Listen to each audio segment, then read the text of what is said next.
So there is quite a bit of heterogeneity amongst people, but we do find that in general, the hybrid form does work best. But when you dive down into it, it really does depend on the person and it's not the place. So, for instance, when we're considering the A and the C players, the A player, whether they're in office or whether they're remote, we do see differences in utilization of tools, but their productivity scores are pretty much equivalent. So they're using tools slightly differently when in office versus remote, but their activity is pretty much, their productivity scores are pretty identical. But when we're looking at our C players, that's where it gets really interesting because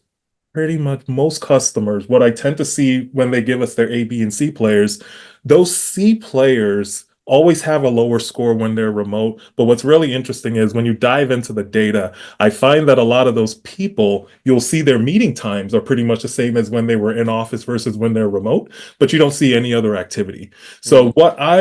what we're working on is seeing, hey, are these people essentially just showing up for meetings and then disappearing for the rest of the day because there's no visibility into what they're doing, or is there something else going on here?